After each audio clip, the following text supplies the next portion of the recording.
You ever hear that saying, if you push too hard, it might be shit instead of a fart? Like, I've not heard that. you can't just be pushing too hard. You know what I mean? You keep pushing hard, you might poop. You might have a piece of turd instead of just having a fart. Like, you never know. Just let things happen the way they're supposed to happen. Thanks. All right. You ready? In the name of the barbershop, 512, Studio 512. It's the play on Studio 54. You remember Studio 54? No. So it's a very famous club from back in the day. Only the biggest elites were there. The most famous of most famous. They would get fucked up, party hard. Studio 54 was invite only. So Michael Jackson was there, fucking RuPaul, like all the big names back then. Okay. And it got raided because there was so much bad shit going on. Dang. And it was the most famous, popular place to be. But that's how I like exclusivity in everything. So like here, you can't just come over here. You can't just walk in. You have to book online. We come in, we cut your hair, and if we like you, we'll let you book again. If not, we'll recommend another barber. Yeah. Facts. I feel it. It's like an interview, right? It is. Yeah. People think like, you're corporate. Like, I'm right. You do what the fuck I tell you to do. Like, no, get the fuck out. Yeah. I'm my own boss, dude. You ain't gonna make me do shit. Yeah. So if y'all don't know, this is Cookie from Studio 512 Barbershop, and we are live later than 5. I'm just playing. But yeah, if you want to just tell people a little bit about yourself and how you ended up becoming a barber. How I ended up becoming a barber, that's the truth is I was dating a girl with 3 boys, and back then it was $20 a haircut, and I thought that was a lot. Because it was me and then plus 3 boys. I was like, I ain't paying for that. You better go to the store and go to Walmart and go get some clippers and let me cut their heads up. And then I started getting good, and people were like, hey, who cut his head? And I was like, well, me. Can you do mine? Sure. And then finally we're out doing stuff, and they're like calling me, hey, where you at, man? I need a haircut. Like, I'm living my life, bro. What do you mean? You want me to stop what I'm doing, drive all the way home, and cut your hair for free? It's not going to happen. Yeah. And that's how I realized, ding, I can make money off of this. Facts. A lot of good money. I even seen a post just recently. It was like one of the best jobs to have coming out of like high school or something like that is becoming like a barber. Like that's the quickest, like basically it was saying that's one of the quickest jobs to reach 6 figures for you straight out of high school. Yeah. And I'm just like, hey, they're not lying. Nope. They're not lying at all. And I see a lot of kids right now. They're coming out of high school, straight from high school into shops. I know a bunch of them that are in shops right now that don't even have their license. I'm not going to say nothing, but like they're there. And cool, man. Good for you. If you can do it, good for you. Do it. You know what I mean? Yeah, facts. So, so you want to say anything else? A little bit more about yourself? Where you from and stuff, something like that? I'm from Victoria, Texas / Uvalde, Texas. Okay. I don't know if you heard about Uvalde, Texas. Yeah, south, right? Victoria, south, southwest? No, Gotcha. southwest. That's where all the shootings happened with those kids. Shoot. You didn't hear about that? Yeah, I did. Yeah, that's where I'm from. So. Dang. Yeah. That's crazy. I was not expecting to hear that or get that reminder. I actually put together a bunch of barbers. Thank God. Thank you, barbers who came out and helped me and helped my wife when we did the free haircuts for the community. So we went over there, and we have a friend who owns a bar. And we went over there, she loaned it to us, and we put together free haircuts for the community because everybody it was bad. It was real bad. Yeah. It was real bad when we went down there.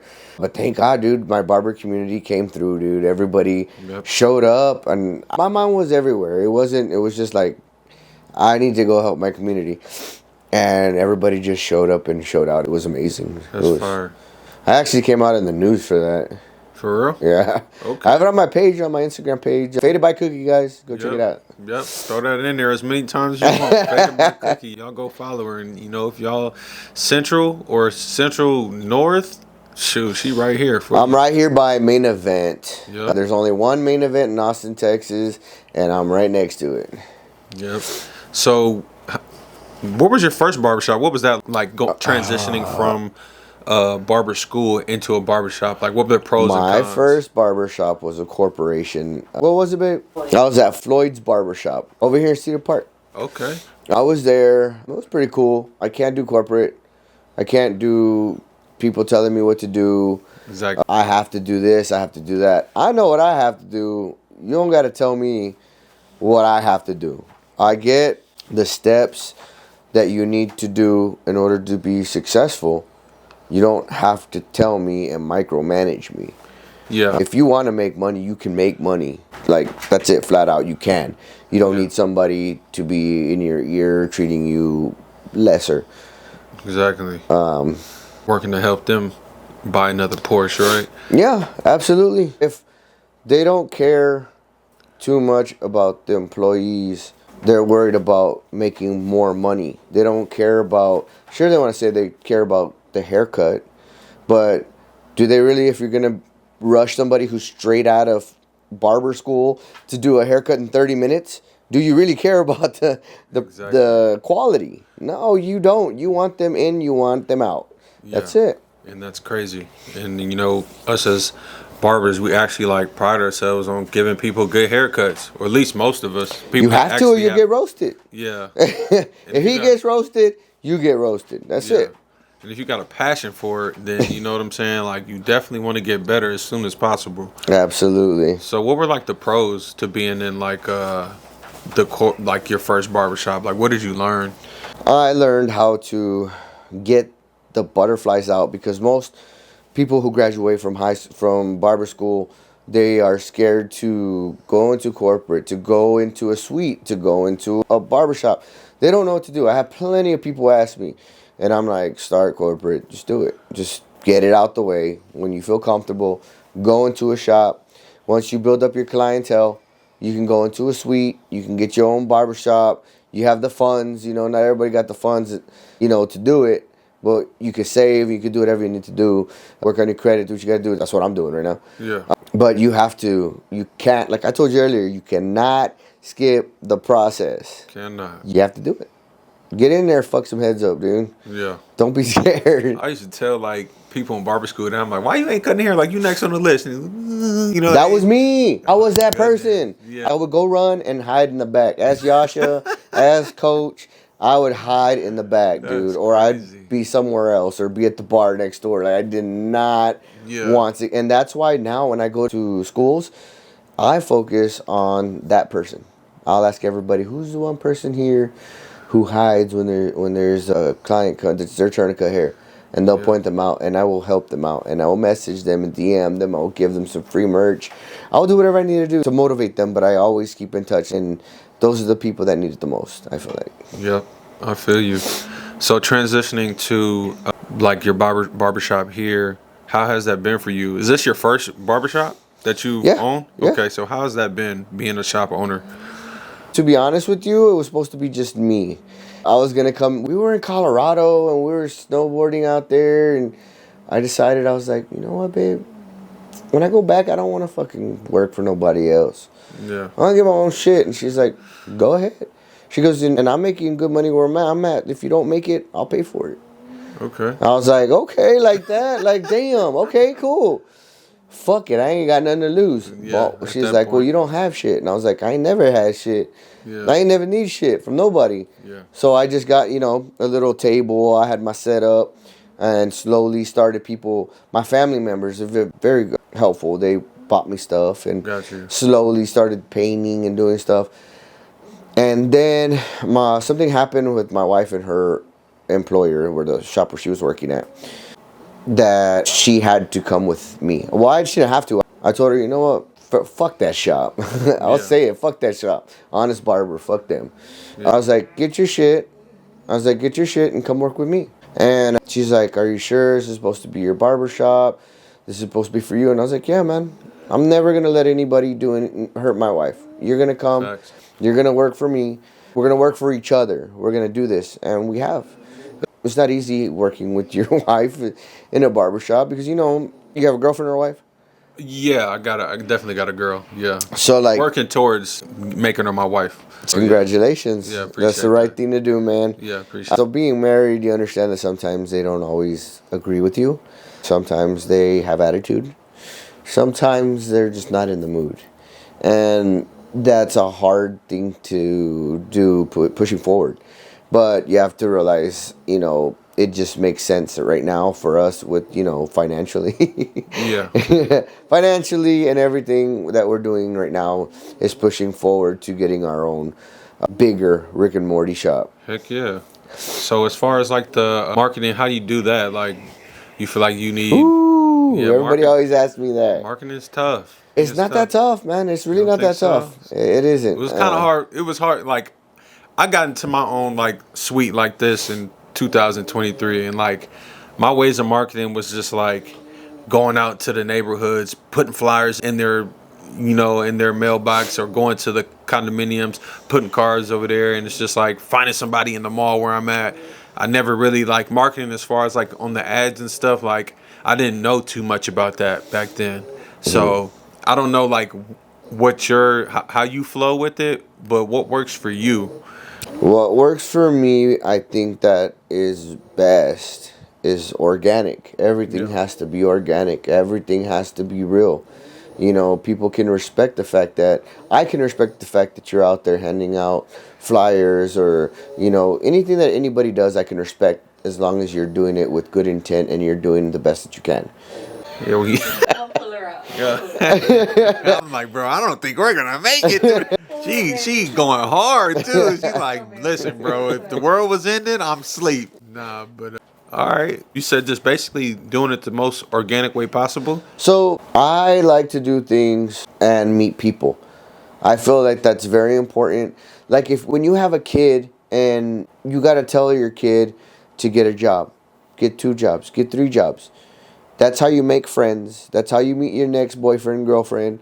Because when you're working at a job, you're trauma dumping with each other. Fuck the boss. I don't like him. Whatever. You know what I'm Yeah, saying? facts. Like, that customer's tripping or whatever. The more people you meet, the more connections you have, and they're real connections. And actually be a good person and care about every single person. I am still friends with people I used to work with when I did those, what are those jobs, the temp jobs? Temp I'm agencies and all still that, yeah. cool with them people. Like, I come from doing everything, from working in the fields, from doing everything. I do it to the most that I can and make the best out of everything. You have Got to. you. You have I to. feel that. Like, we go out to eat. I'll try this whole place here. We'll try this place. We'll try that place. I'll talk to everybody. And let me talk to the manager. Hey, you're the manager? Yeah, okay. Can I give you a couple business cards? I know you want your employees to look good. Come on in. Your first time, I'll give you 20% off. Yeah. And also your employees. And just try us out. I know everybody has their own barber. They have their own thing. But, if one day, they're too far or whatever, I'll be here. You don't have to. Right here, literally. You don't have to make no commitments, no nothing. Like, Yeah. just come on through. I mean, just have a free drink, a free coffees, bullshit, whatever. Just come check us out. Yeah, that's real. Just going in there, just being yourself. Yeah. And that's what a lot of people got to know. Like, you need to go and you got to be like in people's faces so they can fill you out as a person, instead of like trying to just show your haircuts, come to me. Like, nah, you got to get in front of that camera. You got to let people know that this is who they want to cut their hair. Maybe something in your backstory or something like that. And that's one of the reasons why I do this. I like want people to throw out their backstory, and I want to throw it out there and bring the barbering community together. And if a client happens to run by it, they see this person, like, man, I like their backstory, I want to go in here and get a haircut from them. Like, I want to check that out. But we just getting so distant right now as like barbers, and we're just like focusing on ourselves, so that leads me up to my next question. Where do you think we failed as like a barber community? Or where do you think we're failing? I think that we're failing as a barber community by some barbers be promising fake dreams to students. If you're selling fake dreams to a barber who's been in it for 10 years, they deserve to fail. Because Yeah. it's when you're in school, when your mind's the most vulnerable. We have to train them from the beginning, like kids. Yeah.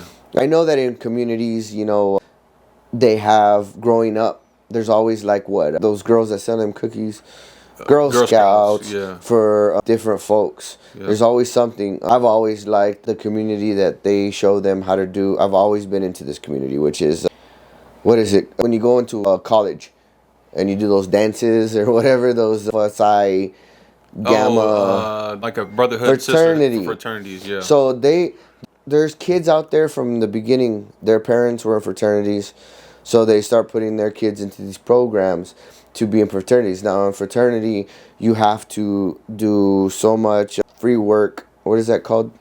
Community. Yeah. You have to do so much community service. You have to do this. You have to do that. All these things good for the community in order to get higher ranked up. And once you're in the community of doing community service and knowing the people like the mayor and meeting important people, you get to know what this world is about. Religion, to keep yourself fit, positivity.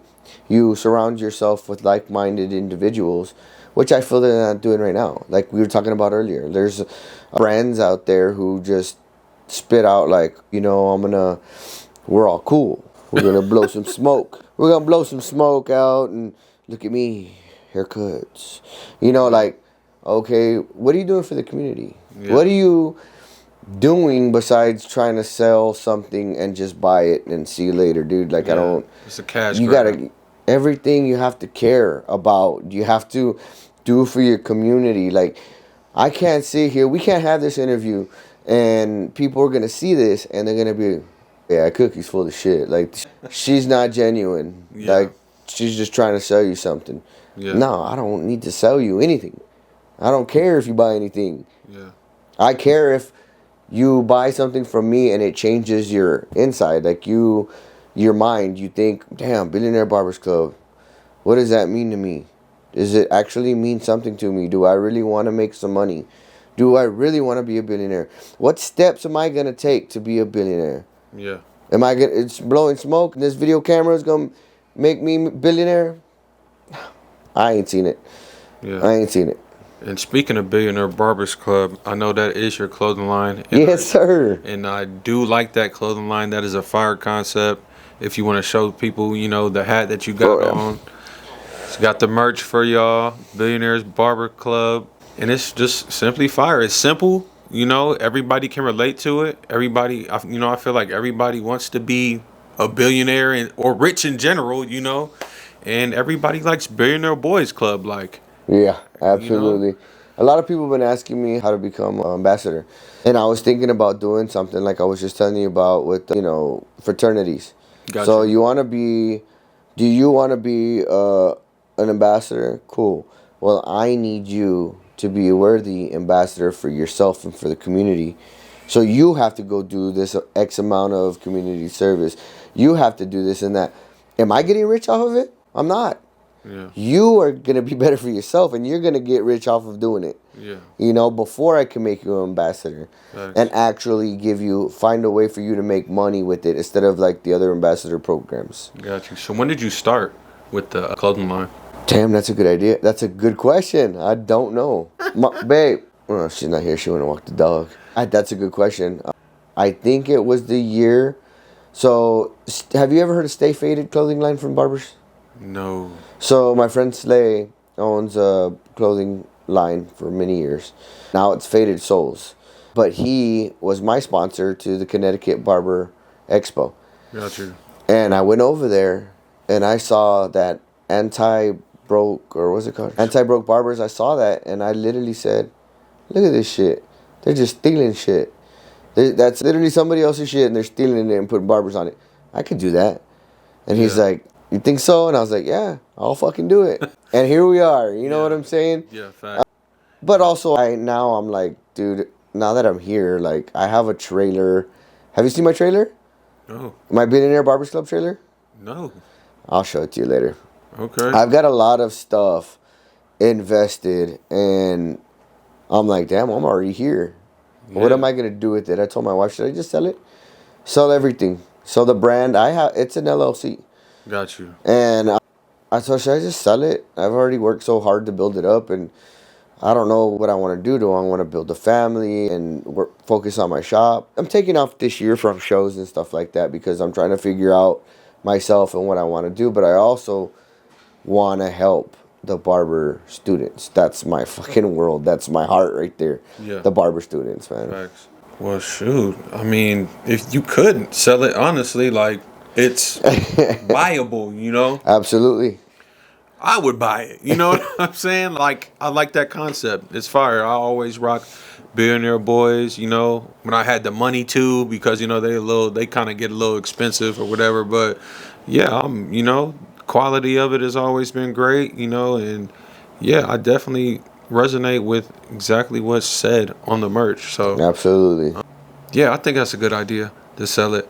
So your goal right now in life is just to figure out what you want to do as far as like a family. Is that what you're saying? Well, my goal right now is actually right now, we've been talking to investors. A lot of them fell through because they wanted to go a complete different direction. And I wasn't about to do that. They wanted to do commission, and they wanted to the more money they make, take more, just keep taking more. And I'm like, that's not what I'm about. And they're like, okay, well, let's try this and that. And then it would always go back to like, so we're working with other people and we're trying to figure out numbers and work on our aspect from the past, like, you know, all the other stuff that comes with owning a barbershop. So Got you. we're doing a lot of that. And then I have a lot of other things going on as well. So it's a busy lifestyle. It's being an entrepreneur is a very busy pick and choose, and then your health, like me, you know, I can't always be on because I'll get sick. I'll be out for like a week or so. Yeah. So it's a lot of things, man. Got you. So what would you say to anybody that's coming up in barber school? I know we kind of keyed in on it a little bit earlier, but like specifically, like if they're just passionate and they want to be successful as a barber and a shop owner, what would you tell them? As a barber, if you want to be successful, practice. And you're in school, practice. When I was in barber school, the way I got my practice is I went and did haircuts for the homeless. Got you. Community first village? Did you go over there? Man, I fucking went like under the bridge on 6th Street. Okay. I came out on the news a bunch of times, man. Okay. And I didn't want to. A lot of people gave me a lot of shit for it. And they said that I was capping or whatever. I was, what's that shit called that the kids say? Capping? You had a... Like I was just doing it for the camera. For the clout? Yeah, I was. Clout, I'm like, for 4 years, I'm clouting that hard, clout chasing for 4 years, bro. I'm doing this. Like, I had people come and I want to help you, and people would pass by and be like, hey, there's Cookie and Honk, and the news came and everything, and it became a thing. And I did never ask for that. I never wanted. That was me just trying to get free haircuts out and learn. Yeah. You know what I'm saying? Like, cousins, anybody. Hey, man, you want a haircut? Anybody who'd let me touch their hair. Because, let's be honest, man, in school, nobody wants you to touch their hair. They're like, you know. Yeah, they got their favorite school barber that they go to. Like, nah, I got to go to what's his name. He the best one in here. Yeah. So, anybody who would allow me to, I would. And that's what you have to do. Now, I wouldn't do it, but, you know, back then, you have to pay your dues. You can't skip the process. Cannot skip the process. Can't. Well, you know, before we wrap up, is there anything else that you want to tell everybody that, you know, could possibly see this video? Anybody that's can be a potential client, or anybody that is, you know, just needing some direction in general? I do want to say I am having that mixer, the barber mixer, coming up. Right. Over there at Cajun Eats, down south. Have you had Cajun Eats? Yes, fire. That's my boy, Marlon, man. He went to school with me. Yeah, you must have left as soon as I got there. Well, see, when I was leaving, he was getting. Okay, so he was a freshman. So when he was leaving, you was probably getting. Almost. I was out there in the field with him a little bit, and then he graduated. You know, him, Mo, and all of them graduated. So the Go Getters Beauty Industry Brunch and Day Party, hosted by yours truly. Yep. And then it's going to be March 8th, 12 to 5, down south Cajun Eats in Pflugerville, Texas. Music by DJ Melissa Mel's Bells. She's fire. Amazing DJ, bro. Yep. And DJ IQ. I don't know who that is, but I'm excited to find out because they always have fire celebrities down there. Gotcha. And fire food, fire rappers. Like, Ray J was just there the other day, and Boosie Badass. Like, a lot of people. Boosie over there. So, what day was it? March 5th? March 8th? Okay, so everybody, if you are up north in March 8th. Pflugerville, Cookie will be hosting at the Go Getters March 8th at Down South Cajun Eats. Do not miss that opportunity to see what Cookie talking about. You know, she's definitely bringing a whole lot of light up in there, and they got great food over there. So shout out to Down South Cajun Eats, man. They've been doing their thing for a while, and yeah, you know, I appreciate you. If you want to give your Instagram handle one more time so everybody can, Faded you know? by Cookie. Faded, like faded by me, Cookie. Okay, Faded by but Cookie. and do you have a handle for your clothing line? Billionaire Barber Club. Yeah. Okay. And Billionaire Barber y'all Club. make sure y'all go get some merch at Billionaire's Barber Club. I know a whole lot of barbers gonna see that. So yeah, appreciate you again. Thank you Yes, for letting me sir. interview you.